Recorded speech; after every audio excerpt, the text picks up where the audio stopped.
नमस्कार मित्रांनो, मुरंबा मालिकेच्या येणारे काही ट्विस्टमध्ये आता असे होणार आहे की अक्षय आणि रमाला एकमेकांचे सत्य तर कळलेले असते की रमासुद्धा ही अक्षय नाटक करतो म्हणून तीसुद्धा नाटक करते. परंतु अक्षयला आता अस्मितने सर्व काही सांगितलेले असते की रमाने मला हे सर्व प्रेमाचे नाटक करण्यासाठी सांगितलेले होते, कारण मी तिच्याबरोबर लग्न करणार नाही, फक्त आम्ही नाटक करतो आणि केवळ अक्षय हे तू तिला हक्काने जोपर्यंत म्हणत नाही की ती त्याची बायको आहे तोपर्यंत रमा मात्र काही हे नाटक थांबवणार नाही. हे अक्षयच्या लक्षात आल्यानंतर अक्षयला खूप आनंद होतो, कारण अक्षयला आता रेवाचं जे काही सत्य आहे ते या जगासमोर आणि या घरातील लोकांसमोर तर आणायचे असते आणि योग्य असा पुरावा मिळून रेवाला मात्र त्याला धडा शिकवायचा असतो, म्हणून तो हे सर्व काही कारस्थान करतो. परंतु यात रमाची जी काही धांदल उडालेली असते की रमाला सुद्धा जेव्हा माहिती होतं की अक्षय माझ्यासोबत नाटक करतो आणि त्याने तिला विश्वासात न घेता ही मुद्दाम चालू केले म्हणून तिला वाईट वाटतं, अक्षयचा राग येतो, कारण अक्षयने तिला हे सर्व सांगायला हवं होतं असे तिला वाटत होते. परंतु आता तर त्यांनीच माझ्या लग्नाचा विषय काढलेला होता, मग चला आपण सुद्धा काही कमी नाही, शेरात सवा शेर बनून आपण सुद्धा त्यांच्या ह्या नाटकाचा पर्दाफाश करूयात. म्हणून रमाने एक खूप मोठा निर्णय घेतलेला असतो. रमासुद्धा अस्मितची अगदी प्रेम असल्याचं नाटक करते. अस्मित किती चांगला आहे, खरोखर तो मला किती जीव लावतो, माझ्यावर किती प्रेम करतो, प्रत्येक क्षणाला ती अक्षयला दाखवून देते. अक्षयची खूप चिडचिड होत असते, परंतु जेव्हा अस्मितने सांगितल्यानंतर अक्षयचा जीवात जीव येतो आणि हे सर्व तो सीमाला सांगतो, तेव्हा मात्र सीमाला सुद्धा खूप आनंद होतो की आता या दोघांमधील काही गैरसमज तर मिटलेत, कारण या दोघांमधील जेव्हा गैरसमज होते तर सीमाला मात्र त्या दोघांमध्ये त्यांना वाद होऊ नये म्हणून तोंड द्यावे लागत होते. तेव्हा आता सीमाला असे वाटत असते की नक्की आता हे दोघे एकत्र येतीलच, परंतु सीमाला हे माहिती नव्हते की अक्षयला ढकलणारी ती दुसरी तिसरी रेवा आहे. हे जेव्हा आता या घरासमोर कळेल तेव्हा खूप मोठा असा सत्याचा उलगडा आता या ट्विस्टमध्ये होणार आहे. तेव्हा हा व्हिडिओ शेवटपर्यंत नक्की पहा. मित्रांनो, रमा ही अक्षयवर खूप प्रेम करत असते, परंतु रेवाला मात्र ही काही देखवत नाही, म्हणून रेवाने अक्षय आणि रमाला कायम वेगळं करण्याचा प्रयत्न केलेला असतो. रेवा इतकंच नाही तर अक्षयला म्हणजे गच्चीवरून ढकलून सुद्धा तिने दिलेलं असतं आणि तेव्हा रमाला जेव्हा ही CCTV फुटेज पाहायला मिळतं, नशिबाने योगायोगाने रमासमोर ते येतच, म्हणून रमाला एक खूप मोठा असा धक्का बसलेला असतो. रमा म्हणत असते की आता रेवा तर तिचे हे पाप आहे आणि ते सत्य ती कबूल करू शकत नाही, त्यामुळे आता मला सुद्धा काहीतरी अक्षयला मदत करावी लागेल. अक्षय हे काय करतो आणि कसे करतो, पण तेव्हा मात्र अक्षय सुद्धा रमाला म्हणतो की थांब, आता मी जे काही आहे ते नक्की सत्य आहे की ते तुला सांगावेच लागेल की तुझं माझ्यावर किती प्रेम आहे. ज्या दिवशी तू जगाला ओरडून सांगशील त्या दिवशी मी हक्काने तुझा नवरा होईल, कारण तोपर्यंत रमा तू आपल्या हक्काविषयी लढायला म्हणजे सक्षम होणार नाही. मला असे वाटते की रमा तू अगदी लोकांना हक्काने सांगावी हा माझा नवरा आहे आणि मी माझ्या नवऱ्याचा हक्क दुसरा कोणाला देऊ शकत नाही, तो माझ्या हक्काचा नवरा आहे, हक्काचं प्रेम आहे असे जेव्हा तू सांगशील तेव्हा मात्र मी सर्व काही सत्य हे उघड करेल. आणि त्यामुळे आता तर रेवाचं हे सत्य अक्षयला बाहेर काढायचं असतं, परंतु जो व्हिडिओ म्हणजे जो CCTV फुटेज त्या माणसाने रमाला दाखवलेले असते आणि अक्षयला सुद्धा ते दाखवलेले असते, पण त्यात रेवाचा चेहरा मात्र काही हा व्यवस्थित दिसत नसतो, म्हणून अक्षयला असे वाटते की आता रेवाचा जो काही चेहरा आहे तर तो व्यवस्थित दिसायला हवा आणि आता ही CCTV फुटेजचा धमाका आहे तो ऐनवेळीच अख्ख्या जगासमोर कसा आणायचा यासाठी अक्षयचा प्लॅन असतो. परंतु त्या अगोदर रमा आणि अक्षय यांना एकमेकांच्या सत्याबद्दल कळते की एकमेकांशी ते सुद्धा नाटक करतात, कारण आता अक्षय अस्मितची गाठ घेतो आणि त्याला सर्व काही माहिती होते, पण त्यानंतर रमाने अस्मितने सुद्धा एक प्लॅन केलेला असतो आणि त्या प्लॅननुसार लगेच रमा ही अस्मितला म्हणत असते की आता सर्व सत्य शेवटी अक्षय समोर येईलच आणि तेव्हा ते मला त्यांची बायको आहे असे म्हणतील आणि सर्व सत्य ते मला सांगतील असे तिचे या प्लॅनद्वारे अपेक्षा असती. तेव्हा मात्र रमा एका गाडीखाली जीव द्यायला निघते आणि जशी आरती वहिनीला गाडीने ढकलले होते अगदी तशीच ती व्यवस्थित सर्व काही प्लॅन अस्मितला धरून करते. तेव्हा रमाला त्या गाडीने थोडंसं असं धक्का दिला जातो आणि रमा ही थोडीशी बाजूला जाऊन पडते. तेव्हा मात्र लगेच रमाच्या डोक्याला लागते. परंतु अस्मित मात्र अक्षयला फोन करतो आणि घाईने हे सर्व सांगतो की रमाला गाडीने उडवले. ते ऐकून तर अक्षयला खूप मोठा धक्का बसतो. अक्षय धावतच येतो आणि रमाची ती अवस्था बघून त्याला खूप वाईट वाटतं. तेव्हा अक्षय धावतच येतो आणि अस्मित रमाकडे बोट दाखवतो. तेव्हा मात्र आता अक्षयची इतकी अवस्था बिकट झालेली असते कारण त्याला असे वाटतं की रमाला आता नक्की काहीतरी झाले आणि तो रमाला म्हणत असतो की रमा, अगं तू मला सोडून कुठेही नाही जाऊ शकत. रमा आणि अक्षयची जोडी कधीही वेगळी नाही होऊ शकत. हे जेव्हा अक्षय रडतच म्हणत असतो तेवढ्यात रमा लगेच डोळा उघडते आणि खरं आहे तुमचं असे म्हणते. तेव्हा अक्षयला खूप आनंद होतो. रमा सुद्धा खूप खुश होते कारण सर्वांसमोर अक्षयने तिला रमा तू मला सोडून कधीही जाऊ शकत नाही, रमा आणि अक्षय कधीही वेगळे होऊ शकत नाही असे सांगितल्यानंतर खूप आनंद होतो. ती म्हणते की खरंच मी तुम्हाला सोडून आता कुठेही जाऊ शकत नाही आणि मी सुद्धा हे नाटक तुमच्या ह्या प्रेमासाठीच करत होते. तेव्हा रमा आणि अक्षय एकमेकांना घट्ट मिठी मारतात. तेव्हा आता हे दोघे तर एकत्र येतात परंतु अक्षयने हे सर्व नाटक का केले आणि तो कशासाठी करत होता याबद्दल रमाला काही आत्तापर्यंत माहिती नव्हते. तेव्हा अक्षय सर्व काही हा रमाला सांगतो की रेवाने त्याच्याबरोबर काय केले आणि त्याला गच्चीवरून कसे ढकलले. परंतु जर हे मी सर्वांसमोर सांगितलेले असते तर रेवाने आणखीन काहीतरी कुणाच्या जीवाला मारण्याचा आणि धमकी देण्याचा प्रयत्न केला असता. म्हणून मला कुणाला हे सत्य सांगूशी वाटले नाही, म्हणून हा प्लॅन मी केला आणि रमा मम्माला माफ कर कारण या प्लॅनमध्ये मी तुला सामील करून घेऊ शकलो नाही कारण तेव्हा मला तुला अशी ताकद निर्माण करायची होती की तू सर्व जगासमोर आपल्या हक्कासाठी लढणार होती आणि आपल्या प्रेमासाठी. म्हणून मी हे सर्व नाटक करत होतो कारण रेवा ही कोणत्याही थराला पोहोचू शकते. तिने जान्हवी वहिनीला मारले परंतु आता त्या जान्हवी वहिनीचा जो काही हा तिला गाडीने उडवणारा ड्रायव्हर आहे त्याला तर पोलिसांनी सुद्धा पकडलेले असते आणि आता त्याने अक्षय आणि रमासमोर कबुली सुद्धा दिलेली असते की हो त्या रेवा मॅडमनेच मला त्या जान्हवी वहिनींना पकडण्याची धमकी दिली होती आणि आत्तापर्यंत जो काही त्याने रेवाविरोधी व्हिडिओ तयार करून ठेवलेला असतो तर त्याचा एक भक्कम पुरावा तो रमा आणि अक्षयला देतो. तेव्हा रमा आणि अक्षयच्या हातामध्ये भक्कम असा पुरावा लागतो, CCTV फुटेज लागतो. परंतु आता ह्या सर्वाचा धमाका कधी करायचा आणि हे सर्व सत्य तिचे घरी आणून तिच्या आयुष्यातील हा फटाका कधी फोडायचा असे त्यांनी ठरवलेले असते. आणि आता अक्षय आणि रमाने जे काही एकमेकांना सर्व काही सांगितलेले असते आणि त्यांना आता खूप आनंद झालेला असतो आणि रेवाविरुद्ध लढण्याची ताकद मात्र त्यांच्यात दुप्पट वाढलेली असते.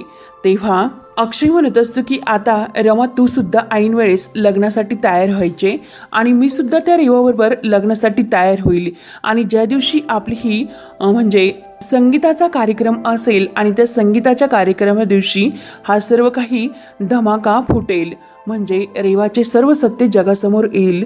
पण तरीसुद्धा रेवा ही कुणाला कबूल करणार नाही. त्यामुळे आपल्याला ह्या CCTV फुटेज आहे तर ते हॉलोग्राफवर जे काही आहे त्यावर टाकून द्यायचे आणि त्या क्षणी सर्व सत्याचा उलगडा होईल. सर्व प्लॅनबद्दल व्यवस्थित अशी तयारी होते. तेव्हा अस्मित सुद्धा त्यामध्ये त्यांची मदत करतो आणि अस्मित हा रमा आणि अक्षयला तर त्याने एकत्र आणलेले असते परंतु आता त्याला अक्षयची मदत करून सर्व काही सत्याचा उलगडा ह्या मुकदमांच्या घरापर्यंत पोहोचवायचा असतो. त्यानंतर आता रमाला ती साडी मिळवायची असते की रेवाने ती साडी घातलेली आहे आणि त्या CCTV फुटेजमध्ये दिसणारी ती मुलगी रेवाच आहे असे सर्वांना प्रूव्ह करायचे असते. म्हणून त्यासाठी रमा ही तिच्या अक्षयची साथ घेऊन प्लॅन करते. तर अक्षय म्हणत असतो की आता रमा आपल्याला अगदी सावध राहून हे सर्व काही रेवाला शिक्षा व्हायला हवी. तेव्हा मात्र अक्षय आणि रमा घरी येतात. घरी आल्यानंतर अक्षय आणि रमा हे आहे त्या स्थितीतच राहत असतात. तर रेवा म्हणते की अक्षय अरे कुठे गेला होता. अक्षय म्हणतो की काही नाही अगं एक काम होतं म्हणून तिकडे गेलो होतो. तर रेवा म्हणते की अक्षय चल ना रे, अरे लग्न तर आता खूप जवळ येत आहे मग शॉपिंग तर करायला हवी. तेव्हा अक्षय म्हणतो की हो हो अगं रेवा चल ना तेव्हा अक्षय तिला लॉंग ड्रायव्हिंगसाठी घेऊन जातो आणि त्याला असे वाटत असते की नक्की रेवा काहीतरी सांगेल, परंतु रेवा मात्र काही सांगत नाही.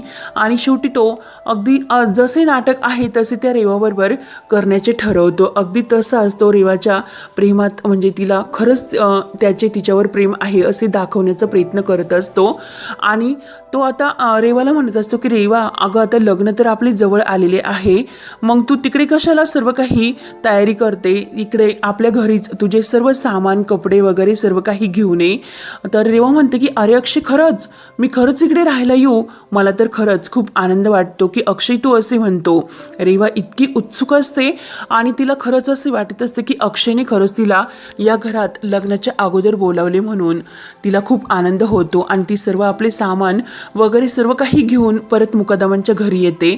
परंतु तिला हे माहिती नसतं की जी साडी तिने अक्षयला गच्चीवरून ढकलले त्या दिवशी घातलेली असते ती साडी आणि ते सर्व शँडेल वगैरे जे काही वस्तू असतात तर त्या रमाही रेवाकडून काढण्याचा प्रयत्न करते. कारण असाच काहीतरी पुरावा आहे की त्या आधारे आपण या रेवापर्यंत म्हणजे तिच्या ह्या सत्यापर्यंत पोहोचू शकू. तेव्हा सर्व लग्नाची तयारी होते आणि रमा आणि अक्षयने सुद्धा जे रेवाविरोधी पुरावे आहे ते सर्व तर मिळवलेले असतातच. पार्वती आजी शशिकांत तर खूपच खुश होत असतो, कारण त्याला रेवा म्हणून या घरची सून येते म्हणून खूप आनंद होतो. कारण रमा आता या घराच्या बाहेर जाणार आहे असे आजी आणि शशिकांत यांना वाटत असते, म्हणून ते खूप खुश असतात. आणि लग्नाची तयारी अगदी धूमधडाक्यात त्यांची रेवाला हाताला धरून चाललेली असते. तेव्हा अक्षय सुद्धा त्या रेवाबरोबर खूप खुश आहे असे नाटक करत असतो आणि त्याने सुद्धा सर्व काही शॉपिंग केलेली असते. परंतु आता योग्य त्या वेळी योग्य असा फटाका फुटून मोठा असा बार होणार असतो, कारण या रेवाच्या पापाची सत्य त्या दिवशी सर्वांसमोर येणार असते.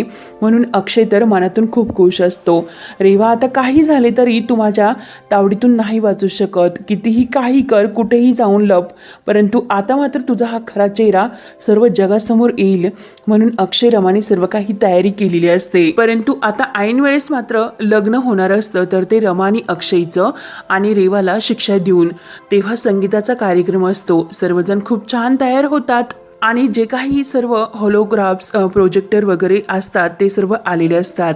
रेवा इतकी खुश होऊन तयार होते आणि तिला असे वाटत असते की आता तर अक्षयशी माझं लग्न होईल, म्हणून ती खूपच खुश असते. परंतु तिला हे माहिती नसतं की आता माझा खरा चेहरा आणि मी जे काही पाप केले ते आता जगासमोर येणार आहे, याच्याबद्दल तिला जाणीव नसते. अभि मात्र खूप नाराज असतो आणि अगदी दारूच्या नशेत तो तेथे आलेला असतो. त्याला सुद्धा हे खूप वाईट वाटतं, कारण जे होत्याचे नाही ते शेवटी झाले आणि ह्या मुकादमांनी शेवटी आपल्याला बर्बाद केले असं त्याचा भ्रम होतो. अक्षयवर सुद्धा तो नाराजच असतो. परंतु आता अक्षयने आईने जेव्हा संगीताचा कार्यक्रम असतो तर रेवाबरोबर डान्स करण्याचा प्रयत्न तर केलाच असतो, परंतु रमा आणि अक्षय मस्त असा डान्स करतात. तेव्हा रेवाला खूप राग येतो. रेवा म्हणते की काय अक्षय, अरे तू माझ्याबरोबर डान्स करायचं सोडून तू त्या रमाबरोबर का डान्स करतो, काय काय असे आहे.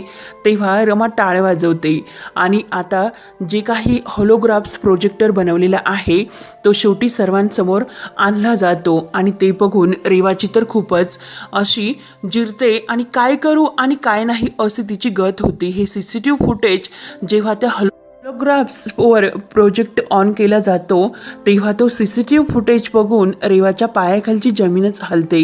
रेवा तरी सुद्धा म्हणत असते की नाही, मी हे सर्व केलेले नाही, मुद्दाम ही दुसरी तिसरीच मुलगी आहे आणि माझ्यावर का ढकलतात. तेव्हा अक्षय म्हणतो की काय काय बोलतेस रेवा, अगं मला ढकलणारी तूच होती. रमासुद्धा पुढे येते आणि काय गं, माझ्या नवऱ्याला ढकलून तू त्याच्या जीवाची सुद्धा विचार केला नाही आणि काय तर म्हणे तू त्यांच्यावर प्रेम करते, हे असे तुझे प्रेम. तेव्हा घरातील सर्वांना आणि आलेल्या सर्व मंडळींना ते रेवाचे ते रूप बघून खूपच धक्का बसतो आणि त्याच वेळेस तेथे पोलीस सुद्धा आलेले असतात, कारण जो काही गुंड आहे तो त्यांनी पकडलेला असतो. रेवा आता सर्वांना म्हणत असते की त्या CCTV फुटेजमध्ये मी ती मुलगी नाही, रमा आणि अक्षय हे नाटक करतात, त्यांना आता एकत्र यायचे असेल म्हणून त्यांनी काहीतरी गेम असा पलटवला असेल. तेव्हा अक्षय म्हणतो की हो का. लगेच त्या ड्रायव्हरला पोलीस पुढे घेऊन येतात आणि ड्रायव्हर तो व्हिडिओ आहे तो जे पैसे दिल्याचा आणि आरती वहिनीला मारण्याचा जो काही रेवाने पैसे दिले होते ते सर्व कारस्थान आणि तो व्हिडिओ सर्वांसमोर तो जेव्हा सांगतो तेव्हा आणखीन एका सत्याचा उलगडा होतो की रेवाने आणखीन एक म्हणजे असे पाप केलेले आहे की आरती वहिनीला मारले आणि आरती वहिनीला मारण्याचा आरोप ती दुसऱ्या तिसऱ्याच करत असते. हे जेव्हा आभीला समजते तेव्हा आभीला तर खूप मोठा धक्का बसतो. आभी रेवासमोर येतो आणि सनकन असे रेवाच्या एक कानामागे देतो. तेव्हा मात्र रेवाची अशी पळताभुई होत असते की नक्की आता काय करू आणि काय नाही, म्हणून रेवाला आता काय तत मम अशी तिची बोलती बंद होते. तेव्हा आभी म्हणतो की काय माझ्या आरतीला तू मारले. रेवा काय ग माझ्याबरोबर लग्न करण्याचे नाटक करते आणि एकीकडे अक्षयबरोबर लग्न करण्याचे नाटक करते. अगं काय काय तुझी लायकी आहे. मुकदमांची सून तर तू होण्याच्या लायकीची सुद्धा नाही. आजीचा मात्र चेहरा अगदी लाल भडक होतो कारण तिच्या नातवाला जीवे मारण्याचा तिने प्रयत्न केला आणि तिलाच आपण या घरची सून बनवतो म्हणून आजीच्या पायाखालची जमीनच हरते. शशिकांत सुद्धा रेवाला म्हणतो की रेवा अगं काय तू तर माझ्या बछड्यावर हल्ला केला आणि मला माहिती नव्हतं की तू त्याला मारण्याचा प्रयत्न केला तर रेवा मी तुझी मदत केलीच नसती, परंतु मला हे माहिती नव्हतं की तू अक्षयला मारण्याचा प्रयत्न केला. तेव्हा मात्र रेवा म्हणतं की ते नाही बाबा, तुम्हाला तर माझ्या सर्व प्लॅनबद्दल माहितीच होतं कारण काही झालं तरी मुकदमांच्या घरामध्ये मला एंट्री करायची होती म्हणून मला रमाला त्यावेळेस मारायचे होते आणि रमाऐवजी आरतीच मध्ये आली आणि आरती वहिनीलाच त्या गाडीने ढकलले असे ती सर्व काही आपला सत्य सर्वांसमोर शेवटी कबूलच करते. तेव्हा रेवा अगोदर तयार नसते परंतु ते साडी आणि सँडल असतात तर रमा ते सर्वांसमोर दाखवते आणि ही साडी रेवा तुझीच आहे. तेव्हा रेवा आपोआप सर्व काही सत्य ही सर्वांसमोर सांगून टाकते. तेव्हा शेवटी संगीताच्या कार्यक्रमाच्या दिवशी आणि या लग्न सोहळ्याच्या दिवशी रेवाचे सर्व सत्य काही शेवटी जगासमोर येतं आणि रमा आणि अक्षय आपले पुन्हा एकत्र येतात. तेव्हा रमाच्या गळ्यामध्ये पुन्हा रमा आणि अक्षयचं मंगळसूत्र आजी स्वतः रमाच्या हातात देते आणि रमाची नाक घासून ती माफी मागते कारण आत्तापर्यंत आजीने रमाला खूप काही धमकवण्याचा त्रास दिलेला असतो, तिच्या घरच्यांना त्रास दिलेला असतो. तेव्हा रमाचे घरचे असतात कावेरी आणि मंगलमावशी, पंकज काका यांना सुद्धा रमा आणि अक्षय एकत्र आल्याने खूप आनंद होतो आणि ह्या रेवाला शेवटी तिच्या पापाची शिक्षा मिळते. घरातील मुकादम फॅमिलीसुद्धा आता रेवाला बाहेर काढून तिची जेलमध्ये रवानगी करणार असतात. फक्त आभीला वाईट वाटतं. तेव्हा अक्षय आभीची माफी मागतो की अरे मी जे काही करत होतो ते अगदी सर्वांच्या जीवाही लागणारं होतं परंतु मला माझं नातं गमवायचं नव्हतं, माझ्या रमाला मला गमवायचं नव्हतं, परंतु अभि मात्र तू विश्वास ठेवला नसता, घरातील कोणीही विश्वास ठेवला नसता, काही लोकांनी तर रेवाची साथ द्यायला सुद्धा मागे पुढे पाहिले नाही. तेव्हा शशिकांत तर खाली मान घालून उभा राहतो कारण आता काही करण्याचे पर्याय त्याच्याकडे आता राहिलेला नसतो. तेव्हा आता सर्व सत्यांचा उलगडा होत रमा आणि अक्षय हे ऐन लग्नाच्या वेळीच एकत्र येतात आणि धूमधडक्यात पुन्हा त्यांचा लग्नविवाह पार पाडतो. तेव्हा आता पुढे काय काय होत राहणार हे पाहण्यासाठी आपल्या चॅनलला नक्की सबस्क्राईब करत राहा. धन्यवाद.